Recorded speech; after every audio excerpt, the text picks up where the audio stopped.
Boa noite com Jesus. Amém. Irmãos, vamos ficar de pé para lermos a Bíblia. Nós vamos ler os versículos 23, 24 e 25. E estando ele em Jerusalém, Jesus. Estamos todos escutando, né? Se não estamos acompanhando. E estando ele em Jerusalém pela Páscoa, durante a festa, muitos, vendo os sinais que fazia, creram no seu nome. Mas o mesmo Jesus não confiava neles, porque a todos conhecia. E não necessitava de que alguém testificasse do homem, porque ele bem sabia o que havia do homem. Te pedimos, ó Pai Celestial, e aquilo que só pode prover de Ti, proceder do Senhor, venha a nós, que é a vivificação da Tua Palavra. Nós queremos uma mudança em nossas vidas. Sabemos que se elas forem mudadas, muitos que nos querem não nos quererão mais. Muitos que nos agarram, soltar-nos-ão de vez. Pegajoso afeto familiar e tantas outras coisas têm que desaparecer para assim sermos transformados e arrebatados. Os nossos sentidos completamente subjugados pela fé na palavra. Então estaremos na condição de subirmos com aqueles que serão ressuscitados. Sabemos que ao vê-los, isso nos levará a um ponto mais alto. Em nome de Jesus Cristo. Guarda-nos para esta hora tão gloriosa. Nós temos algumas coisinhas marcadas aqui, que às vezes nos emocionam. Nós queremos, assim, executá-las com toda dedicação, apreço, gozo e prazer. Mas quando nós olhamos isto que está para acontecer, nós sabemos que estas coisinhas vão ficar aí. E o nosso coração se predispõe, dizendo: Senhor, venha.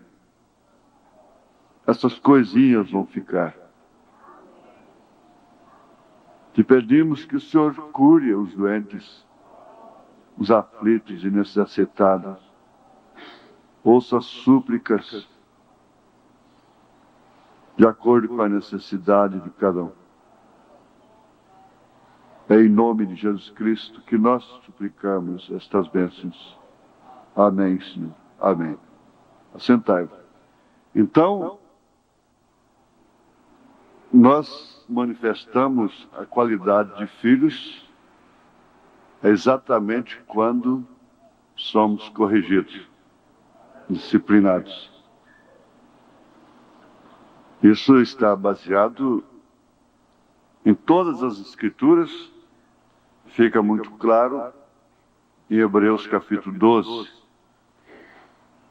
O apóstolo São Paulo chegou a dizer que se nós não aceitamos a correção, nós não somos filhos, somos bastardos. E a correção da era é a mensagem do profeta. Por isso, os filhos aceitam, recebem. Você já pensou que ao ser corrigida, cada filho, cada filha saísse de casa? fosse embora. Mas aí está exatamente o meio pelo qual se manifesta a filiação. Ainda que no presente, na hora não seja de gozo, mas depois dá um fruto pacífico. Essa é a linguagem do apóstolo. Agora, nós vamos ver aqui sobre o poder escondido. Ver se damos conta de obedecer essa linha em relação ao poder escondido. Vamos dizer, como uma preparação, que esse poder venha a ser exatamente o sangue do Pai, circulando e irrigando o corpo do Filho, como é natural. Vamos dizer que esse poder escondido sejam aquelas virtudes que nos fez mostrar o que é um lar edificado, um verdadeiro lar.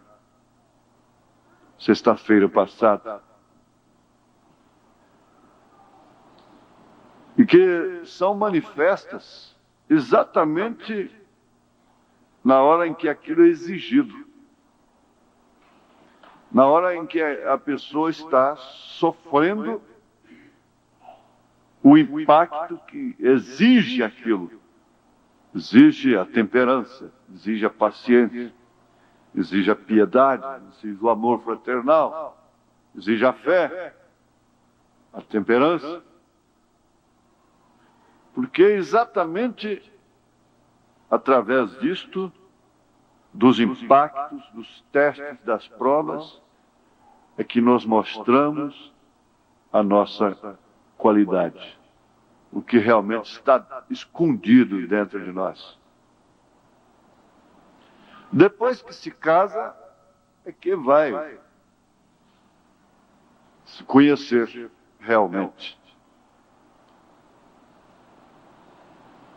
A menos que seja da forma moderna, mas de acordo com a mensagem, de acordo com a palavra, é depois do casamento é que se vai conhecer o que está dentro realmente um do outro. Durante os longos anos depois, quando os acontecimentos naturais da vida vão mostrando que casamento não é só aquela emoção, aquela fragrância, mas sim o dia a dia, a dor, a decepção, a prova da paciência, a prova da força, do poder, da virtude. Então, você pode entender, você pega um comprimido, por exemplo, a química mostra isso, de Sonrisal. Enquanto ele está seco, ele não reage. Agora, se você joga aquilo na água, ele reage. São qualidades, são propriedades que sofrem aquela reação. Então ele dissolve, deixando na água somente aquilo que lhe interessa.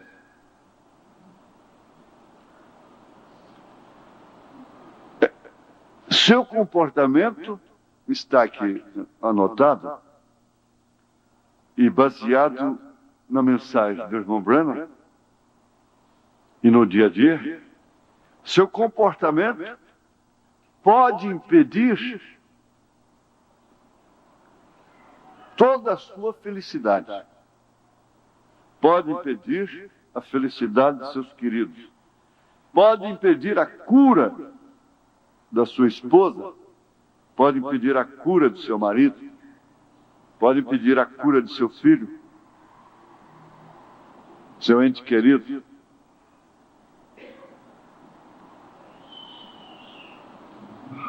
É através do nosso comportamento que nós mostramos realmente aquilo que temos dentro de nós.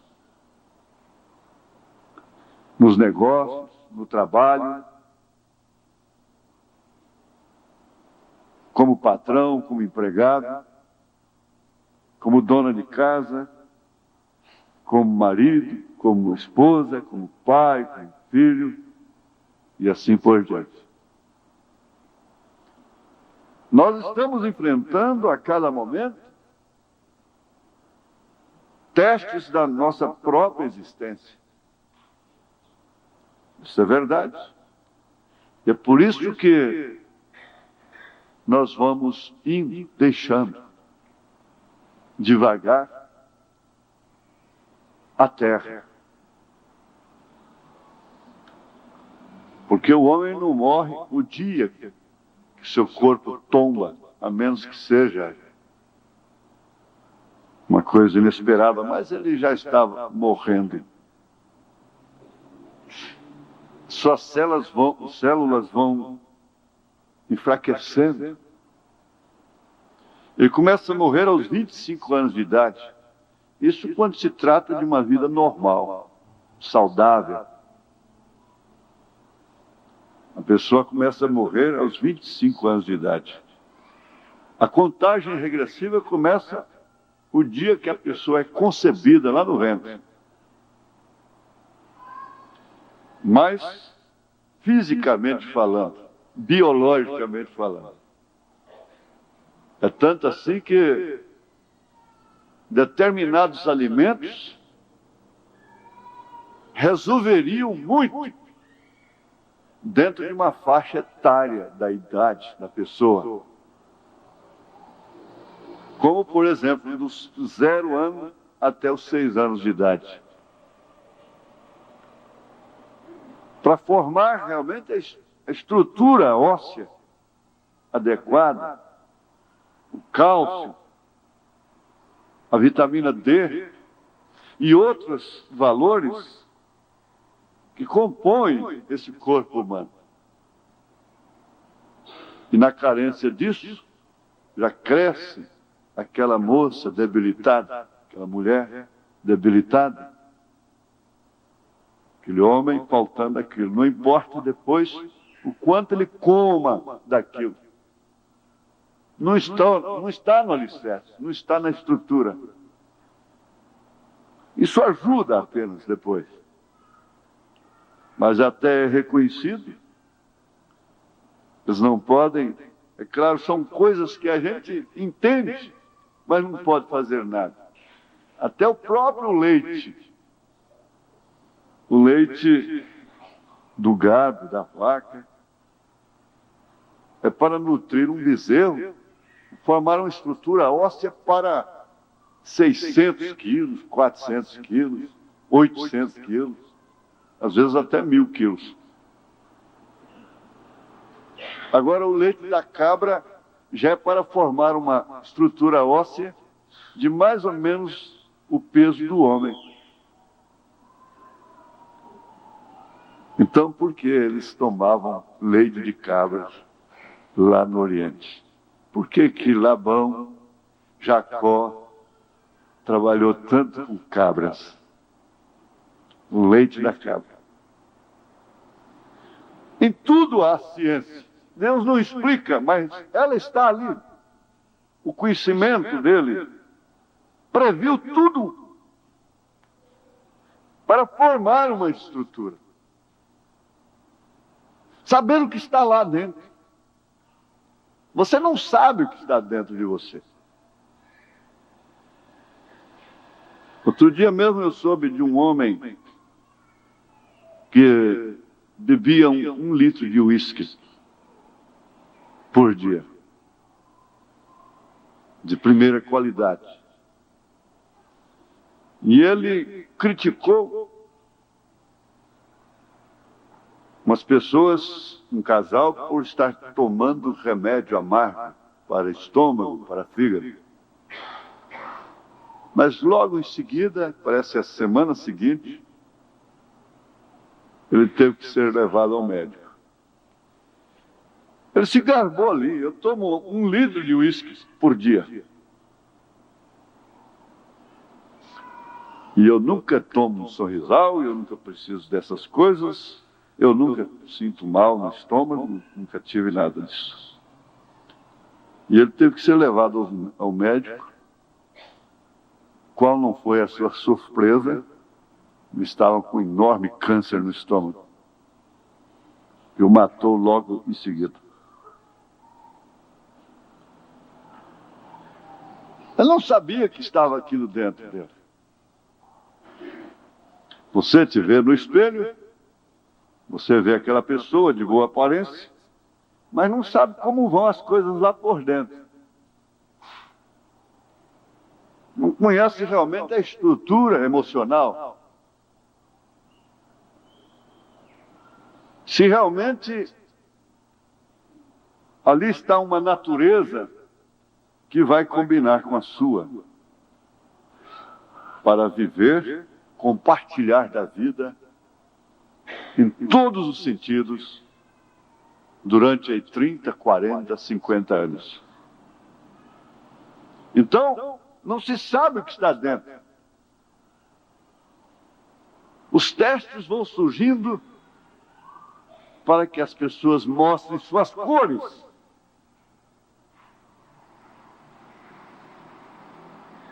Nós vimos aqui, na mensagem Então Chegou Jesus, parágrafo 59. Nós vimos que o profeta reconhece que Marta estava muito ocupada naquele dia, quando Jesus até a repreendeu, dizendo para ela que Maria havia escolhido a melhor parte. Mas lá adiante, quando chega aqui, ele diz: agora Marta deve ter reconhecido isso. Embora ela estivesse ocupada cuidando da casa, lavando louça e assim por diante, tentando servir Jesus daquela forma, ansiosa. Mas ali ela mostrou suas cores naquela hora. O irmão Branham hoje disse a respeito daquela gambá ferida. Eu não sei bem se é a gambá realmente. O animal é a gambá? É gambá? Gambá, não? Então, ele disse que ela ficou na fila de oração sem murmuração. Ela passou 24 horas no degrau de sua casa. Ele disse: ela não murmurou. Eu fiquei pensando, ele disse que não mata animal, a menos seja animal que destrói. Que um gambá entra no galinheiro e acaba com as galinhas. Até é capaz que aquela gambá logo levou um tiro na cabeça depois. Porque ela é ladra, ela é safada. Ela deve ter saído dali com muita fome, comer galinha. Mas aquilo era uma vindicação para o movimento. A questão dele tratar daquele cachorrinho daquela forma não mudou a posição dele em relação à mulher e cachorro, essa coisa, essa lambança, não. Ninguém pode tomar isso somente para um lado. Mas aquela vindicação, essa mensagem tremenda ficou aí. Que o animal creu na cura divina, enquanto os batistas não criam. Quando saiu aquela luz ali sobre sua cabeça, ele estava num desafio sobre a cura divina com os batistas, com os denominacionais que não creem na cura divina, lá em Houston, Texas. Agora, ele disse, ali ela mostrou suas cores. A gambá mostrou as suas cores. Nós temos constantemente oportunidade para demonstrar nossa educação, a nossa falta de educação, a nossa temperança, a nossa falta de domínio próprio, de temperança. Motivos a todo instante, no trânsito, em casa, no trabalho, mostrar o que está dentro. Aqui mesmo, antes de ele falar na Marta, ele fala na Sunamita. Sempre quando me perguntam como vai, eu digo, bom, bem, a moda da Sunamita. Sunamita estava com um menino morto em casa. E ela dizia, tudo vai bem. Agora, assim a mulher Sunamita permaneceu com aquele profeta, mesmo quando o seu filho morreu. Ela mostrou as suas dores. Ela mostrou o que tinha dentro. Se não tivesse acontecido aquilo, ela não mostraria isso. Nós não teríamos um tudo vai bem. Aquela viúva, Serepta de Sidom, também mostrou exatamente com a morte. Porque parece não. Com a morte, chegou ao extremo. Ambas não contavam mais com filhos. Ambas. A própria viúva já tinha dito, eu tenho esse bocadinho aqui para comer com meu filho e morrer. Ela já não contava com ele mais. Sara e Abraão já não contavam mais com filhos. Deus vem, dá um filho, depois pede esse filho em sacrifício. Para Abraão mostrar o que estava dentro dele. Será que não dá para você entender que o que está acontecendo é para você mostrar o que está dentro de você? Aquela hora, o que já aconteceu hoje na sua casa, você não entende que é para você mostrar que você tem por dentro?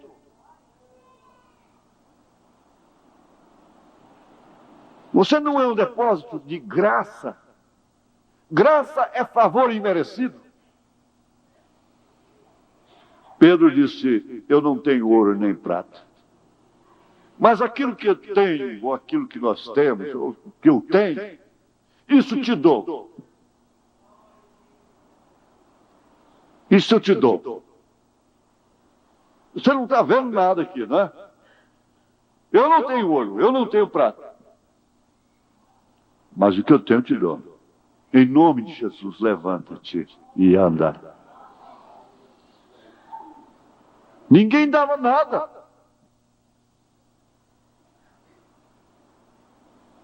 Agora, já ouvimos hoje que o caráter não é um dom. Um dom que a pessoa recebe numa reunião de oração. Eu fui lá e recebi o dom de falar línguas. Eu fui lá e recebi a cura divina. Eu fui lá e recebi uma emoção, fiz isso, fiz aquilo, cantei no espiritual. Tudo bom. Mas eu fui lá e recebi o dom de caráter, de um bom caráter? Não. Caráter é forjado na aflição. O caráter é forjado no sofrimento.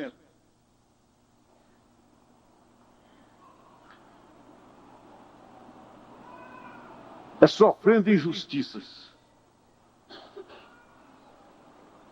É podendo reagir ao contrário e não fazer.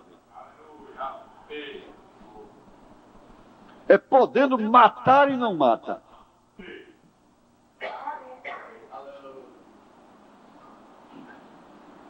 É podendo vingar e não vinga. Porque tem pessoas que não fazem porque não podem. E muitas chegam a dizer, se eu não fosse crente.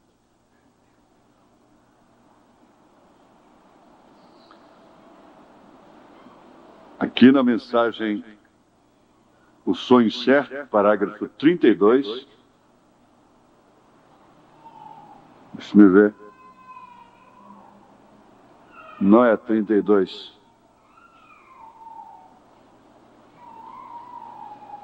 É, 32.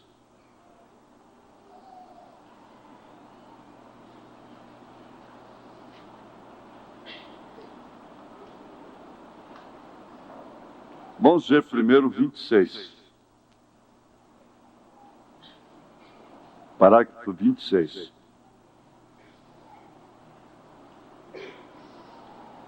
Não é maravilhoso saber que a mesma razão de você estar assentado nesse pequeno edifício quente, você demonstrou vontade, força, interesse, aplicou energia, tempo, dinheiro para vir aqui. Esta manhã, com leques abanando, é que algo dentro do homem está chamando.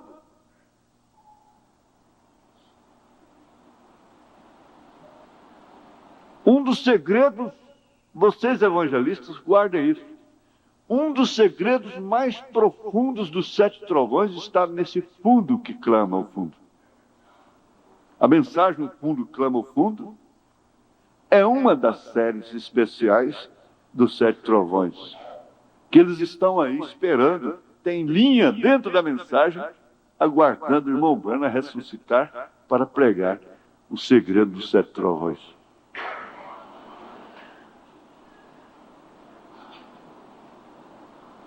É regozijo na tribulação.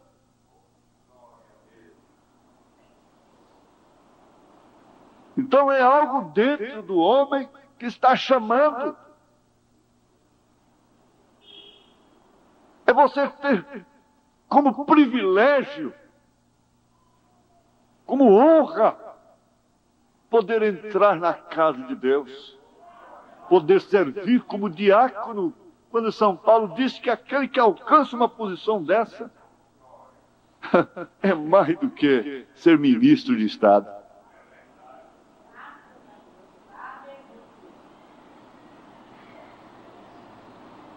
É tocar como privilégio, é cantar como privilégio,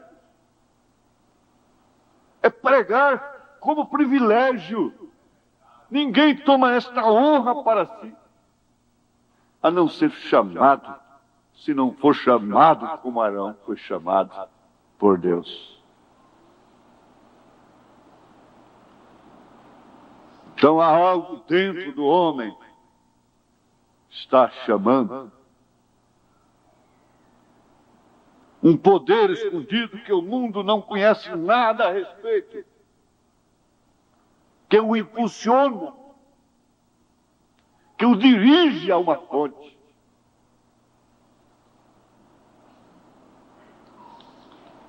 É assim. É muita força de vontade.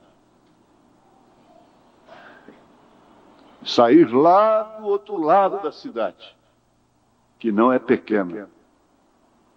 Viajar 1 hora de ônibus para vir assistir um culto, arrastando crianças com necessidades financeiras,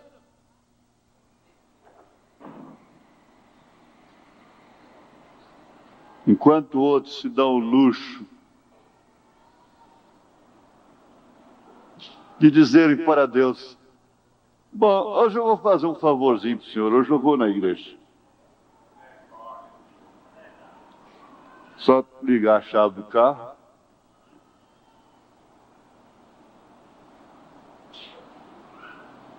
hoje eu vou fazer um favorzinho para Deus. Eu vou ser contado entre os que foram ao culto, entre os que foram na escola dominical.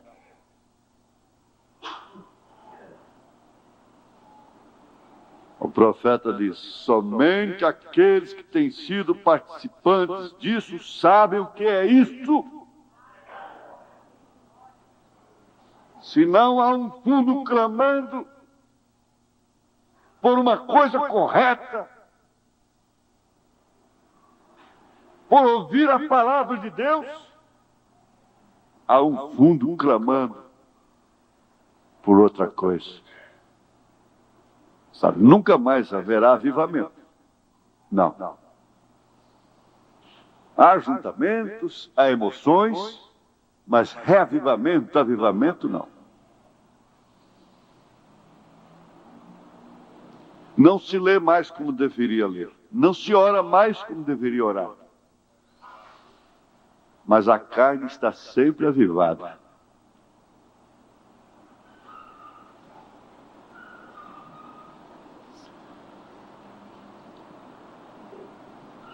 No parágrafo 32, na oração, ele disse: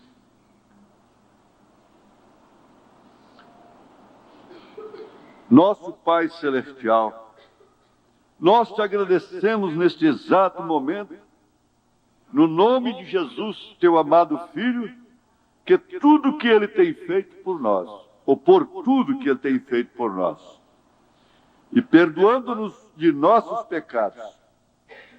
Isso foi só minha criticazinha sempre, não é? E perdoe os nossos pecados. E convidando-nos para entrar neste excelente, maravilhoso companheirismo de seu sofrimento. E este companheirismo de sua glória, não é só de sofrimento.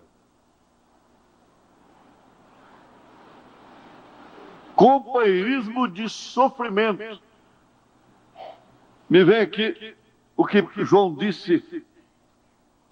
Ele disse em Apocalipse capítulo 1, verso 9. Ele disse: Eu, João, que também sou vosso irmão e companheiro na aflição.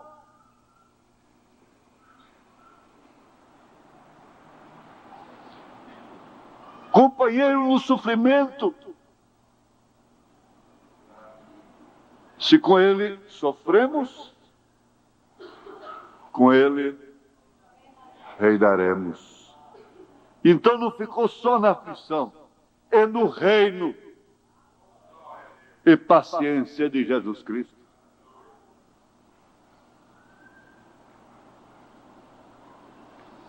E aqui o profeta está dizendo companheirismo de seu sofrimento e esse companheirismo de sua glória que seguiu a ressurreição. Há uma justificação por todos e quaisquer sofrimentos que tenhamos de enfrentar. Dentro de nós há uma justificação. Eles passam noites na chuva para assistir, entrar no estádio, dependendo do jogo. Brigam, morrem, matam, passam fome.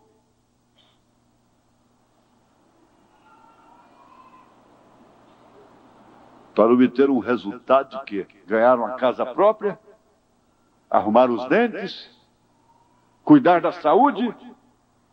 Não. Há uma justificação e essa justificação está em 1 Coríntios capítulo 15, que a ressurreição de Jesus Cristo é a justificação da nossa fé. Há uma tumba aberta em Jerusalém testificando que todas as tumbas de todos os filhos de Deus serão abertas também. E todos eles se levantarão na primeira ressurreição. A essas alturas, o que significou morrer queimado aos poucos, iluminando a arena? A essas alturas, o que significou enfrentar as bocarras dos leões? Se não tivessem eles morrido, aqueles que negaram, muitos, alguns negaram, permaneceram vivos até hoje.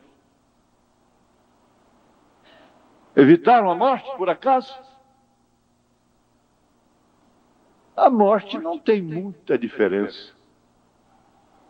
Se é queimado, se é comido por um leão, ser jogado numa fogueira, ou se é num leito. Talvez no leito seja até mais angustiante, necessita-se da injeção para adormecer, perder a consciência do pecado.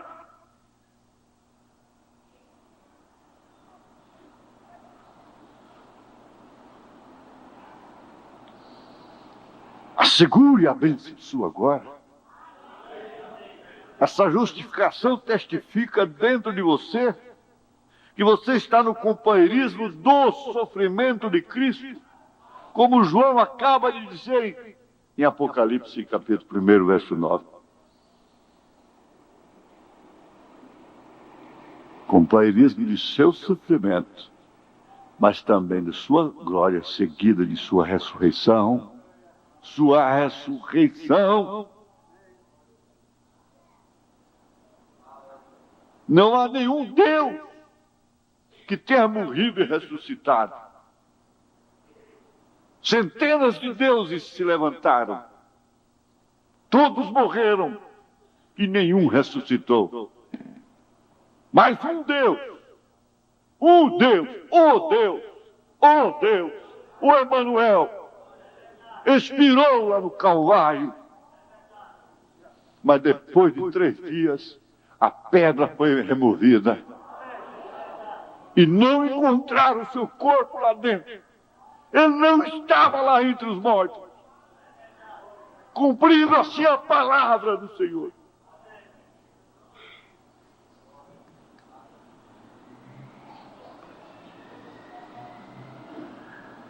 Que no parágrafo 134, ele diz a respeito dos filhos hebreus. Eles foram testados, eles foram provados para mostrarem o que estava lá dentro. O rei deu oportunidade.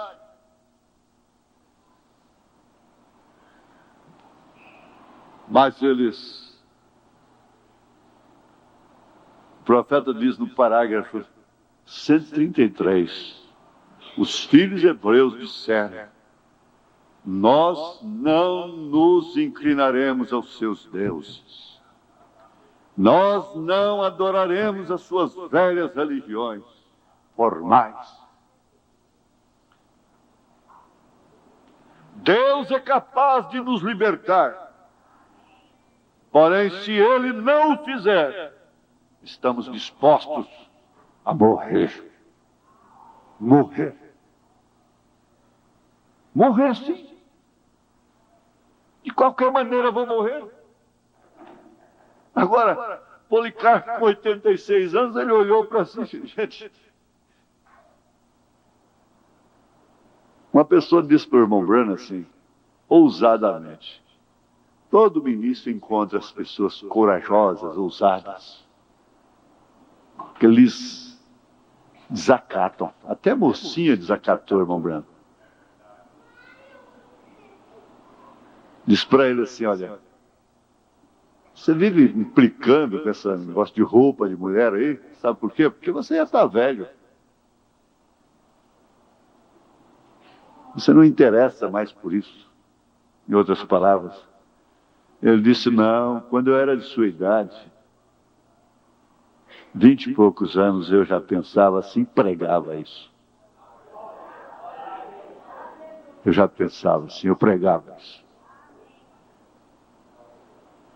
O profeta quis dizer exatamente: você está me conhecendo agora, mano. Garoto.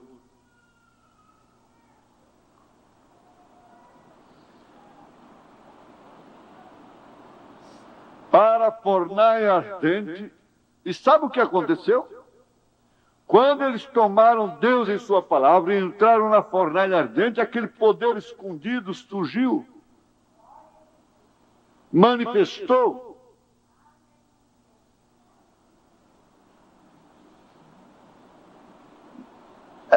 Eu tenho acompanhado, às vezes, de perto, certas coisas sem querer.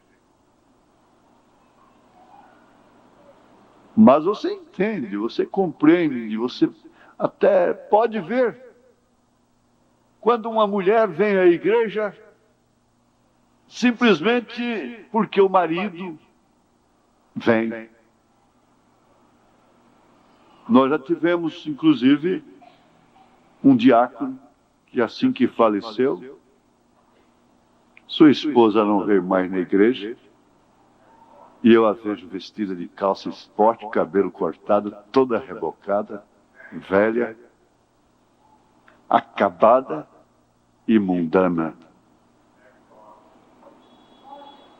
Não demorou, foi logo em seguida. Ela mostrou logo o que estava dentro dela, assim que o marido morreu, assim que o pai morre, assim que a mãe morre.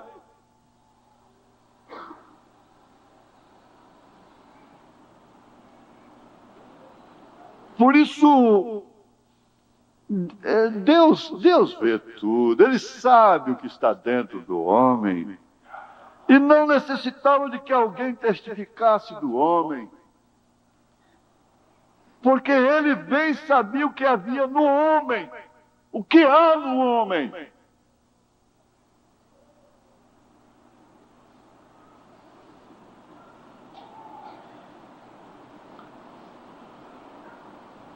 Eles não tinham paz, eles não tinham ninguém ali para forçá-los.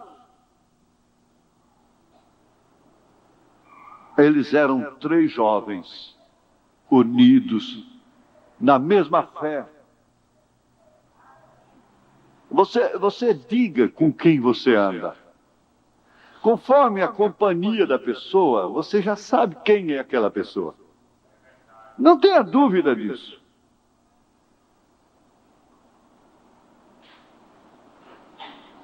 Conforme o comportamento de determinadas mocinhas, a gente já vê que, olha, me desculpem, vê que suas mães não são o que deveriam ser. Muito embora sabendo e reconhecendo que há mães, verdadeiras mães, e que sofrem terrivelmente com determinadas filhas. Mas, em um determinado sentido, percebe-se que aquela mãe está mais ocupada, mais distraída com tantas outras coisas e menos ocupada com aquilo que é seu dever.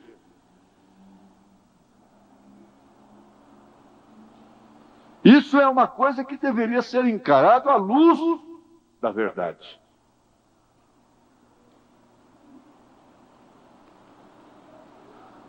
Mas ali eles entraram na fornalha ardente. Eles não entraram no cinema. Eles não foram para a boate juntos. Você se irmana com um rapazinho que está por ali, e foi isso que aconteceu. Logo eu aprendi a fumar aos 9 anos de idade. Se eu não tivesse tido companheirismo com aquele primo, talvez eu não teria passado por esses 13 anos desventurosos como passei. O profeta disse: se não fossem as más companhias, eu teria me batizado aos 12 anos de idade.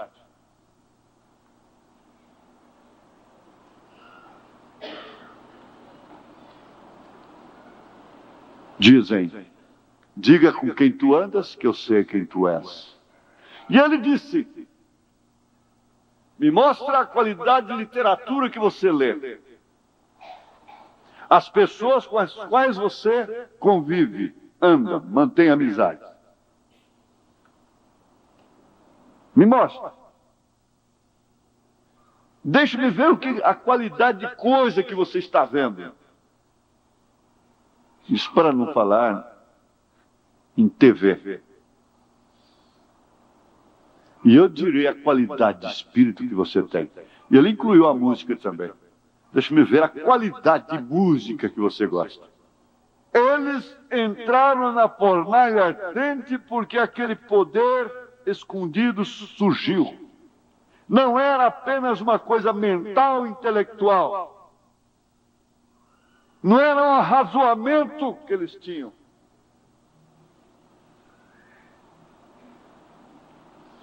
Mas você sabe de uma coisa? Pelo menos isso eu creio, pelo menos isso nós cremos. Eu posso não ser o cristão que eu acho que eu devo ser, de acordo com a mensagem. Porque nós já sabemos que pode ser qualquer denominação e encher os requisitos dela, mas da mensagem ninguém preenche. Mas tem uma coisa, não naquele entusiasmo que Pedro disse. Você sabe que você morreria, mas não negaria essa mensagem.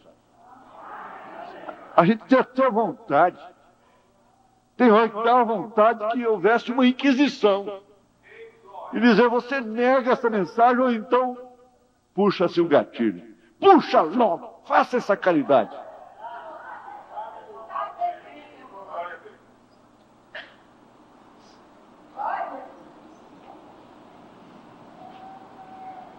Mas ali houve um amém.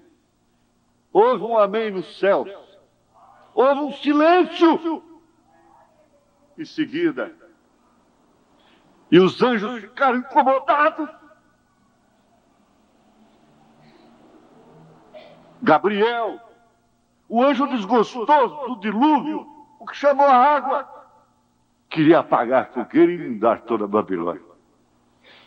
Deus disse, não, espera um pouco. Isso aí é para mim. Tem assunto que não é para ninguém. É só Deus. Não é nem para anjo. Não é nem para o Gabriel, nem para o desgostoso. O irmão Brana chama ele numa mensagem do desgostoso. Isso aí é coisa direta minha. Então, para que ficar conversando? Para que ficar fermentando? Para que ficar se condenando? Não tem outra coisa para conversar na casa dos outros, não? Para começar, o que está fazendo na casa dos outros?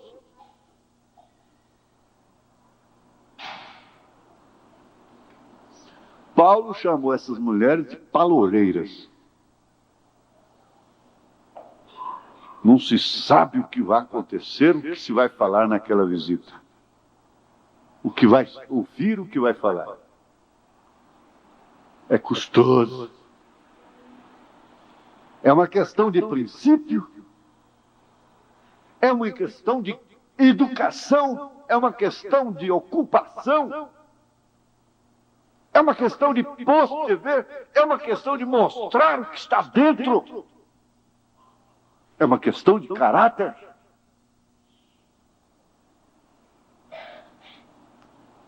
Há coisas que só Deus. E ali permaneceram todos em volta deles. Veja só. Eles tiveram companheirismo dentro da fornalha.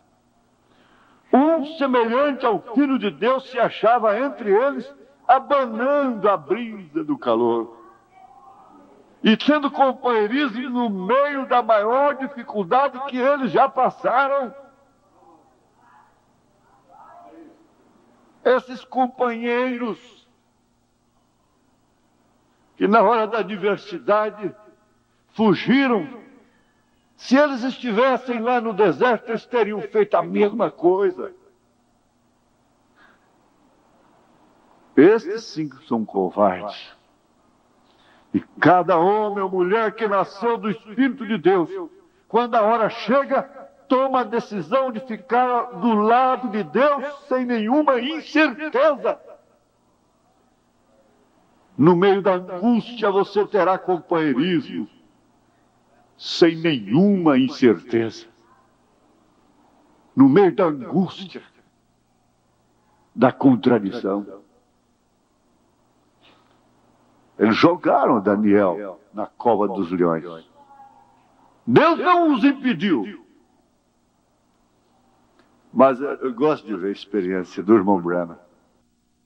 A gente que conhece, sabe, aprendeu, conhece, anda no mato desde criança, sabe disso. A sua maior defesa no mato é uma fogueira, pronto. Não tem fera que chega, cobra não chega.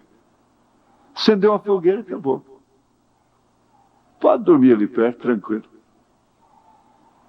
E ele encontrou lá entre os nativos, um nativo cristão. Os missionários evangélicos fizeram dele um cristão. Mas ele carregava um ídolo.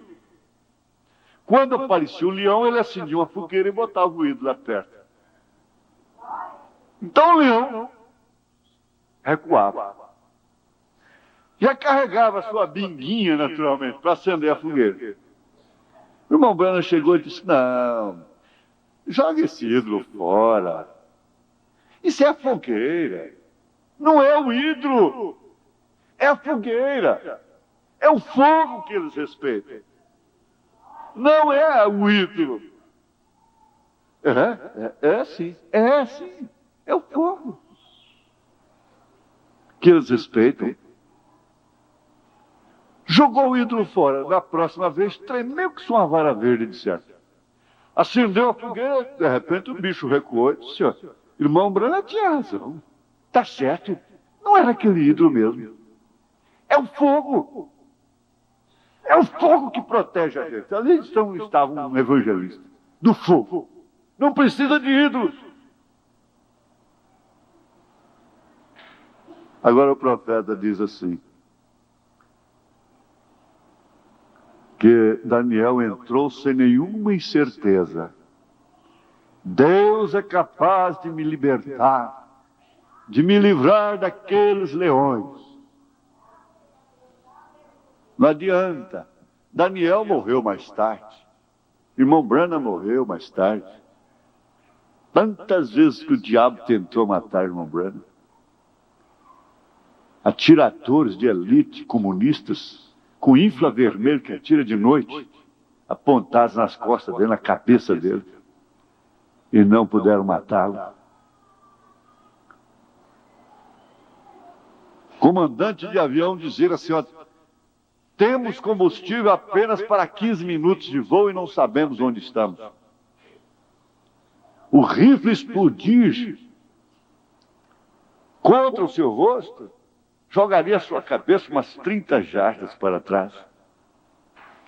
Enquanto não chegou a hora. Daniel morreu mais tarde, mas aquela não era a hora. Isso precisava de ficar na Bíblia. E ele tinha mais umas coisinhas para frente depois disso. Ele tinha que escrever o Apocalipse do Velho Testamento.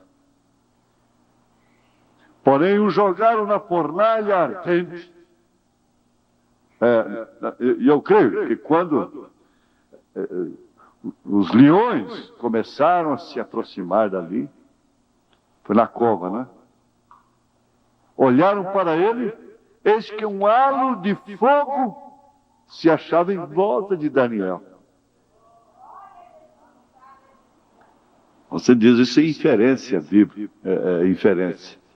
A inferência é profética. E combina com a lei de que o animal, a fera, respeita o fogo. Um halo de fogo se achava em volta de Daniel. A auréola ao redor de si. Aquela auréola que estudamos. Que as feras não podem chegar. Qualquer animal tem medo de fogo. Você sabe disso? Aqueles leões recuaram.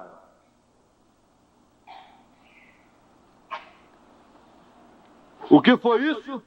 O poder escondido que estava no coração de Daniel surgiu e revestiu ele todo. foi aquele poder escondido, aquela bênção de Deus que estava na vida daquele profeta, que o encobriu com fogo flamejante. Como em Datã, aquele dia, quando Geazi olhou e viu que estava em volta de Elias anjos de fogo, carruagens de fogo, nenhuma fera podia chegar ali. Ali, aquele poder escondido estava em volta de Daniel.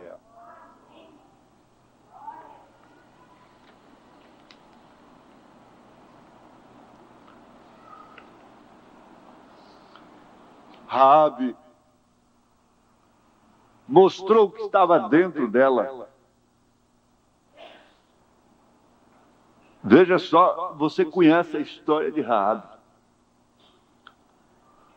E quando Jericó seria totalmente destruída, eu fico pensando, gente, aquela mulher não tinha 2 programas de rádio por dia. Ela não tinha uma Bíblia Sagrada. Ela não tinha um monte de mensagens lá na prateleira. Ela não tinha culto segunda-feira, quarta-feira, sexta-feira, domingo de manhã, domingo à tarde toda. Você disse, em compensação, não existia televisão e coisa e tal. Está bem? Existia tantos demônios quanto existem hoje. E alguns deles fizeram com que ela baixasse, cedesse à circunstância e se tornasse uma meretriz.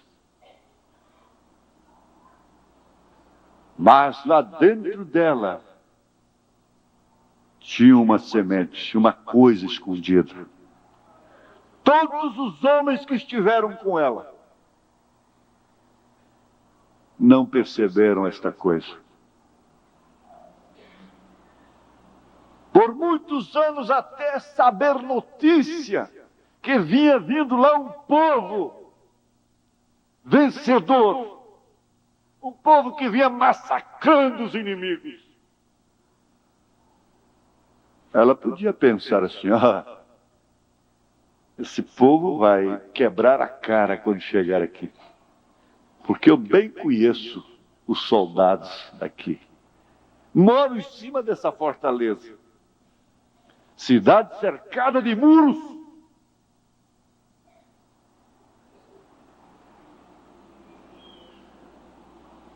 Ela podia muito bem dizer, aquela muralha ela era tão larga que podia viajar 2 carruagens paralelas sobre ela.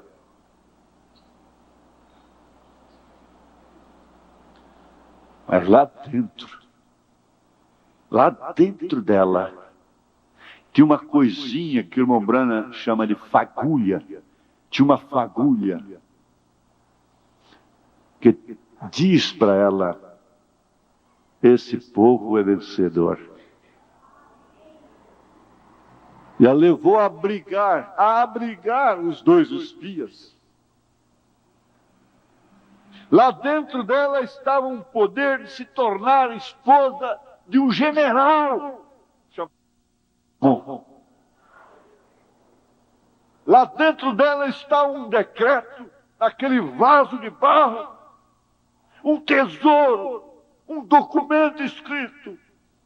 De você virá Jessé, de Jessé virá Davi, de Davi virá Cristo. Veja que cadeia, que elo.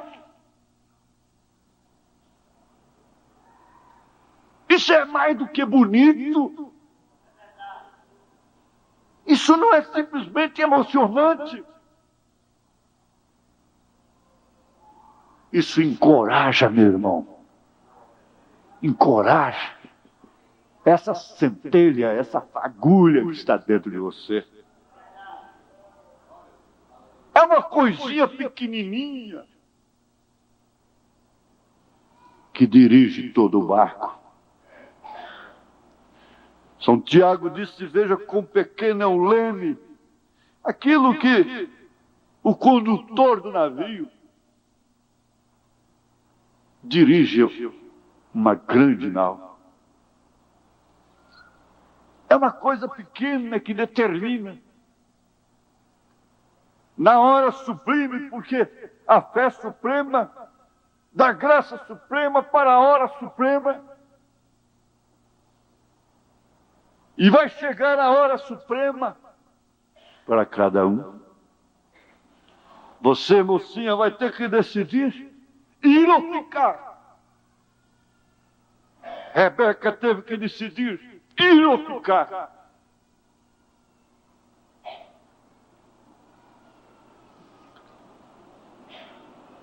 Maria Madalena não pode ser esquecida.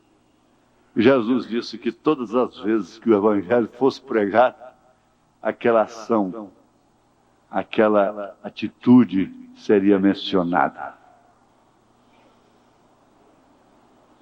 Havia uma coisa lá dentro.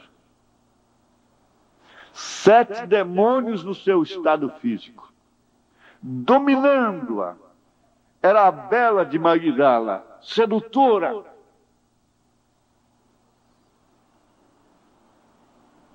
Pela qual homens se arrastavam.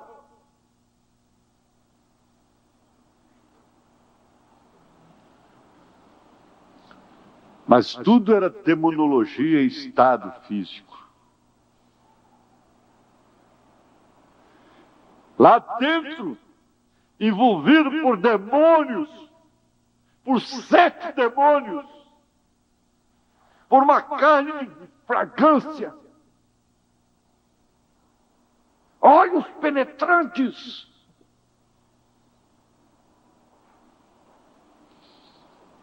estava essa pequenininha coisa que determinaria o seu futuro. Como, veja só, como a primeira a vê-lo ressurreto. Por que você está chorando? Ele não está aí. Rabone. Ela disse assim, pensando que era o hortelão: mostra-me o seu corpo. Quando ele falou, ela disse: Rabone, mestre. E o profeta disse que ela saiu batendo nos peitos, gritando: ele vive, ele vive, ele vive.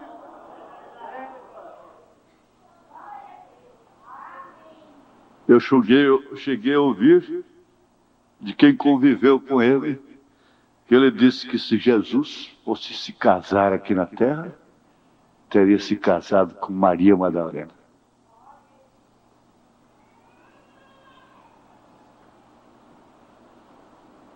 Quando o diabo foi no culto,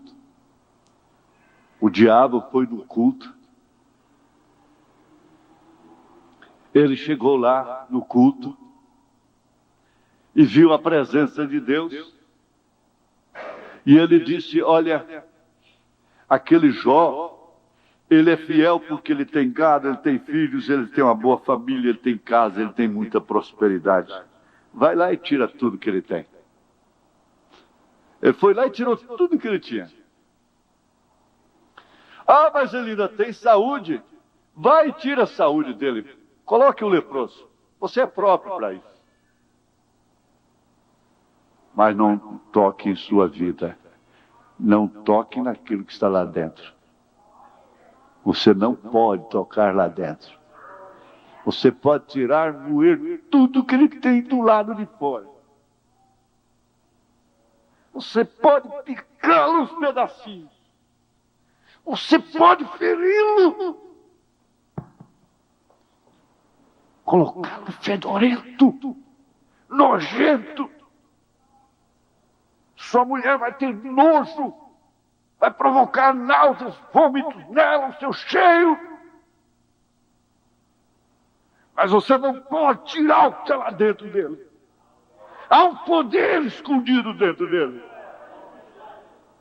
que falará o que é reto de mim. e clamará: eu sei que o meu Redentor vive. E um dia ele me chamará e eu lhe responderei. E o profeta disse: quando só existia uma colher de poeira cósmica do Jó, o Senhor o chamou e ele se pôs de pé.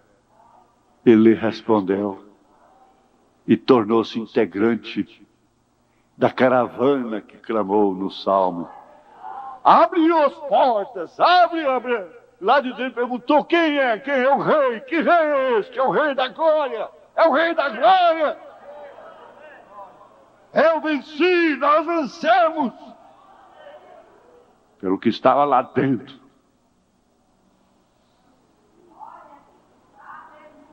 Você leva isso para a sepultura.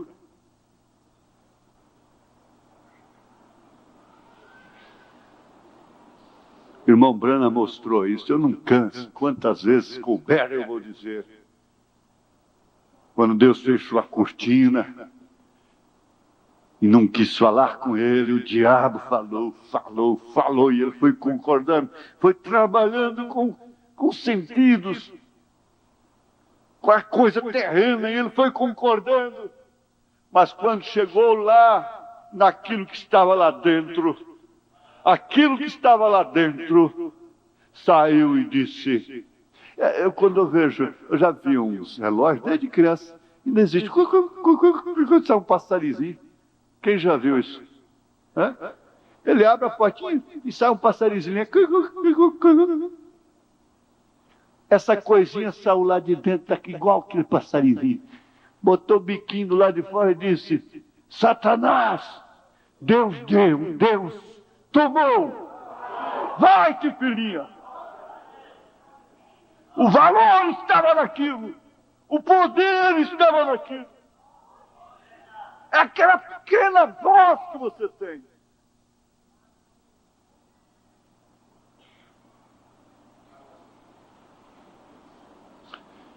Paulo disse: o Espírito testifica com o nosso Espírito que somos filhos de Deus.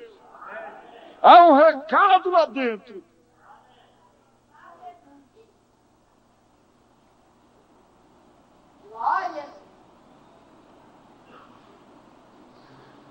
Para encerrar, você vai levar o exemplo de Ruth. Hoje nós já ouvimos sobre a amargura. E Noemi disse: não me chame de Noemi. Me chame de Mara. Mara termina na mesma coisa. Foi onde as águas se tornaram amargosas. Amargura. Eu sou amargurado. Eu me apostatei, eu não deveria ter saído, mas saí. E agora volto carregando esse preço. Amargura. Vocês duas, Orfa, Ruth, voltem. Vocês são jovens. Casem-se. Eu não tenho filhos para assumirem conforme a nossa lei. Voltem. Conselho da razão. Racional. O conselho do bom senso. O bom senso mandava matar a gambá. O bom senso manda. Um cavalo que quebrou a perna, não tem jeito, você tem que dar um tiro. Pode ser o cavalo mais querido. Você tem que, se você o ama, você tira o revólver, vai lá e dá um tiro bem naquele redemoinho. Ele não sente, não. Esse é o bom senso. Aquele era o conselho do bom senso. Era a coisa racional para se fazer naquele momento. E é fácil dar um conselho racional. Os conselheiros correm grande risco a estas horas, a estas alturas.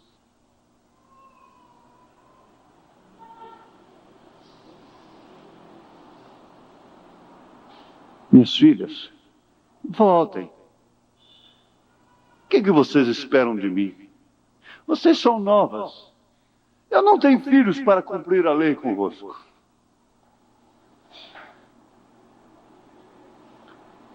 E a órfã então começou a chorar.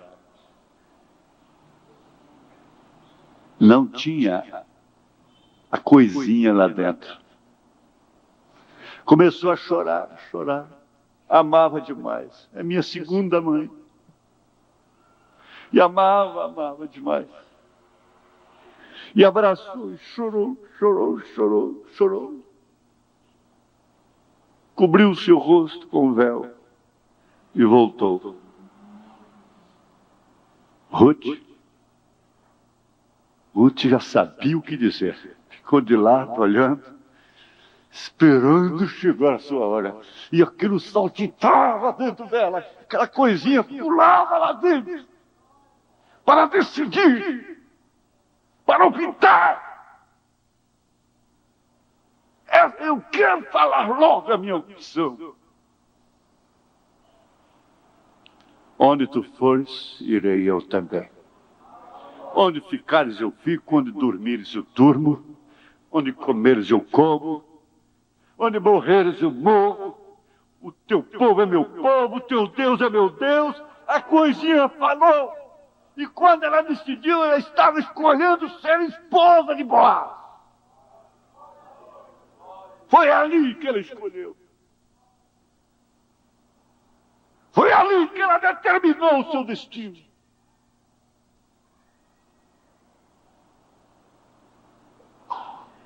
Você fez a mesma escolha.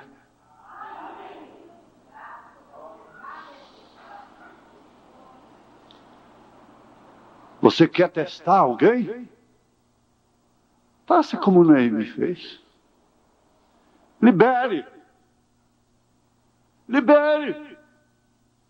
Vê se tem aquela coisa lá dentro. Porque se não tiver, não interessa para Boaz. Não chegará a Boaz. Se não tem,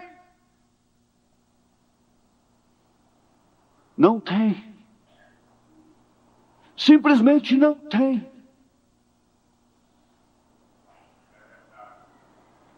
Eu estava comentando com as meninas, sim, que já passaram de uma certa idade.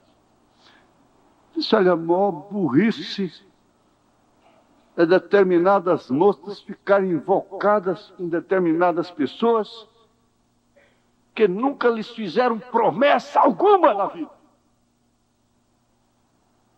Que não tem aquela coisa lá dentro para dar. Agora, baseada em quê? Baseado em quê? Uma psicose? Perdendo tempo? Acabando com a saúde? Acabando com a vida? Impedindo de Deus dar até um bom casamento?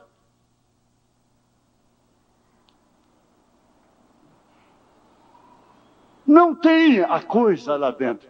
Eles dizem lá fora, não fez tintim. Do outro lado.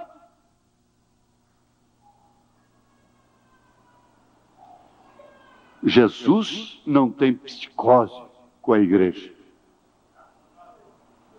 Ele não está enganado. Ele não está amando enganado, pensando em alguém que, quem sabe, ela me amará amanhã. Amanhã eu a conquistarei. Não. E ele põe em prova. Ele diz, vai, deixa-me. Elias diz para Eliseu, fica aqui. Eliseu, não fico, eu vou também. Eu vou para Jericó. É o lugar da maldição. Eu vou na maldição com o Senhor. Ora, se eu fui na maldição, por que eu não vou em Betel, na casa do pão de Deus? Eu vou também. Eu vou para o Jordão fazer morrer assim mesmo. Eu vou, fica aí, Eliseu. Aí eu vou.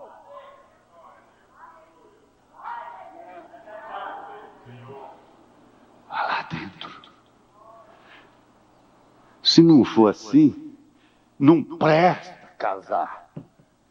Não presta. Jesus não faz casamento besta, bobo, inconsequente. Ele sabe o que está dentro do homem. Ele sabe o que está dentro dela. Ele sabe que ela é eleita desde antes da fundação do mundo. Ele disse: eu conheço as minhas ovelhas.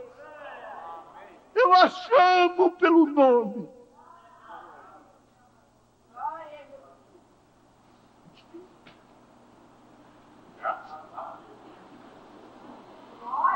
Nós afirmamos se é difícil já segurar numa promessa, quanto mais quando não há uma promessa.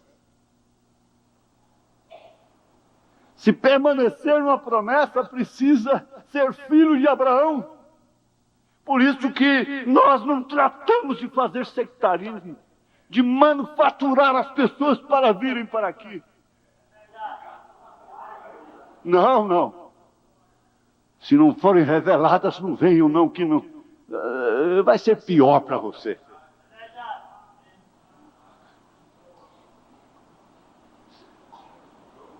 A minha avó gostava sempre de dizer: mal me quer, bem me quer. Mal me quer, bem me quer. Aqui eu te trago rosas, não, suspiros e ais, cá dentro do meu peito, saudade cada vez mais. É você? Quem é? É Casé? Casé é José Augusto Souza, é meu avô, é o marido dela. É Casé, veja só. Véi feio, véi feio. Onde está? Ana, onde está você, Ana? Tão certo como estou vendo esta luz. Está na glória esta hora. Está na glória. Dentro deste peito tão fraco, palpita um coração, onde há um poder escondido. Jesus foi sempre manifesto, mas um poder manifesto escondido aos sábios entendidos, porém revelados pequeninos. Isso é que é revelação. É dizer: vai, me deixe-me, por favor. Vocês também não querem ir? Ficaram 12 apenas. Ele volta para eles: vocês também não querem ir? Mas a coisinha lá dentro do pescador disse: para onde iremos nós? Só de ti procede palavra de vida eterna. Para onde? Para quem? Nós vamos voltar para a sinagoga? Lá para a denominação de onde saímos? Nós não somos cães para voltar ao vômito. Mais tarde ele escreveu um provérbio: o cão volta ao seu próprio vômito, a porca lavada volta ao lamaçal. Mas ali não estavam cães nem porcas. Fechamos os olhos. Sabemos, ó Deus, que isso é tudo que podemos dar, é tudo que podemos oferecer, porque é isso que o Senhor nos deu. E isso é o suficiente para cada um dos teus filhos voltar para casa meditando, ruminando, que a ovelha é um ruminante. Vai ruminando no ônibus, no carro, em casa. De fato, essa coisinha que tem aqui dentro é que não me deixou perecer. Essa coisinha aqui, dentro desse coraçãozinho, essa alma. Oh Jesus, graças a Deus, porque eu nasci, porque eu vim ao mundo, porque eu conheci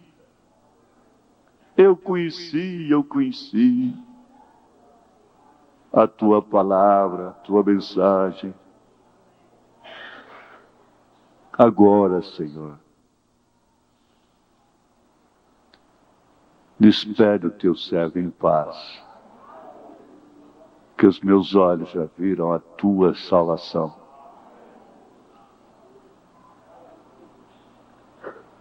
Sim, cura, Senhor, abençoa os Teus filhos, sustenta cada um na Tua graça, no Teu amor, na compaixão do Senhor. Dá saúde, Senhor. Jesus, Jesus, Jesus. Dá saúde para cada um. Jesus, perdoa-nos. Perdoa-me, Jesus. Perdoa-me. Perdoa a cada um, Senhor. A incredulidade, a dúvida, qualquer coisa, Senhor. O Senhor sustenta na graça e na fé. Põe Tuas mãos sobre cada pessoa que tem entrado aqui. Encoraja, anima, ajuda a decidir. Esforça a coragem de a prosseguir no que é verdadeiro, no que é correto, Senhor. Temos muita coisa pela frente.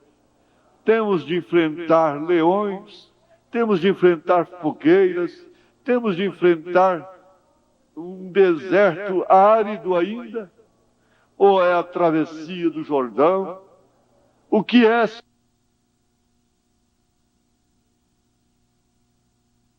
Nós queremos agradecer.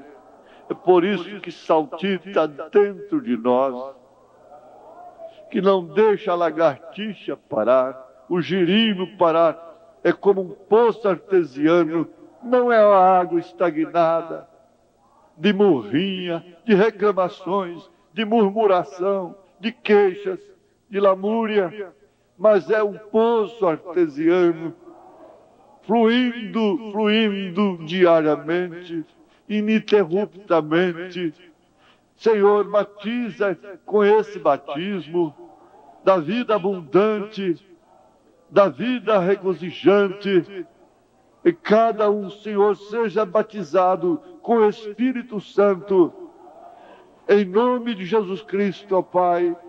Põe a Tua mão viva sobre cada cabeça nesta hora, Senhor.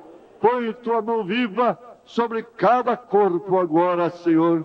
Põe a Tua mão viva sobre cada espírito, ó Deus, e domina cada um nesse instante, pela Tua graça, pelo Teu amor, pela Tua compaixão. Esforça, mais uma vez te peço, a coragem de cada um, ó Pai. Anima, ó Deus, naquilo que é correto. Desanima naquilo que é incorreto. Esforça, ó Pai. Esforça, ó Deus.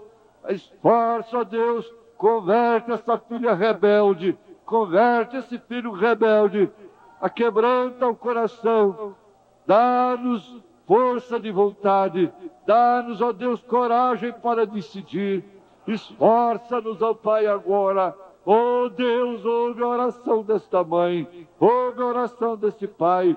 Mas nós sabemos, ó Deus, que tudo o que está acontecendo é para mostrar o que ela tem dentro. O que ele tem dentro de si.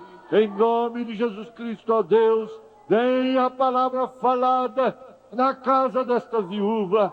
Senhor, ó Deus, venha a palavra falada nesse instante, ó Deus, quando a mãe requer o seu filho, quando o pai requer, ó Deus, fala a palavra, minha irmã, fala a palavra, fala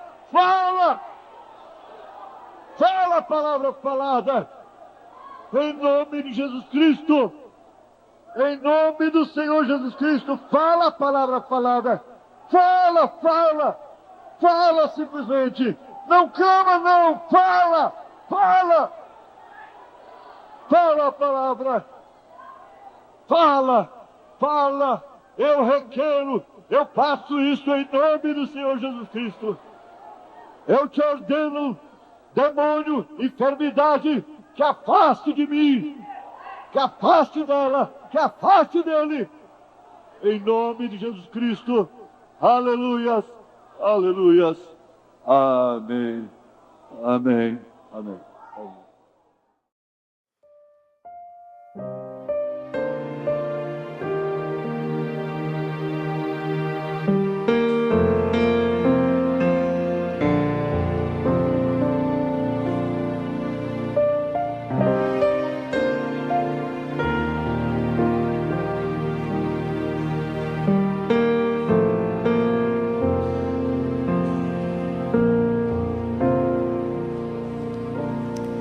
Tenho um amigo precioso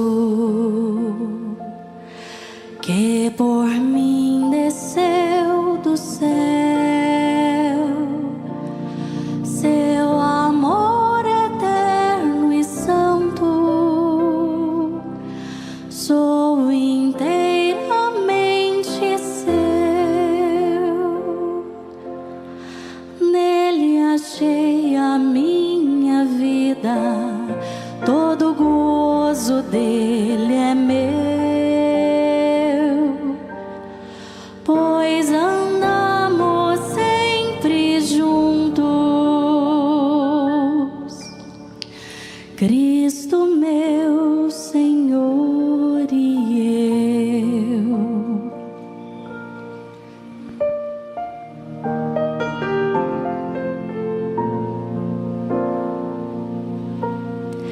Eu lhe conto as minhas mágoas e também a minha paz, juntamente o que me agrada ou tristeza que me traz. Ele então me dá conselho, pois eu sou amigo seu. Caminhamos sempre juntos, Cristo meu Senhor e eu.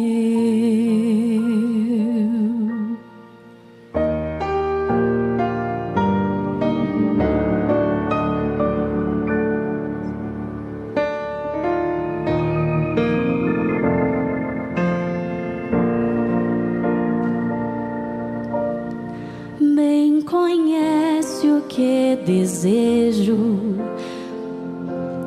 muitas almas conquistar, e me envia a todo mundo o Evangelho a proclamar. Cantarei o amor divino que por nós na cruz sofreu.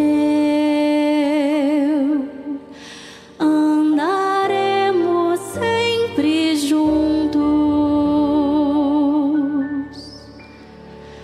Cristo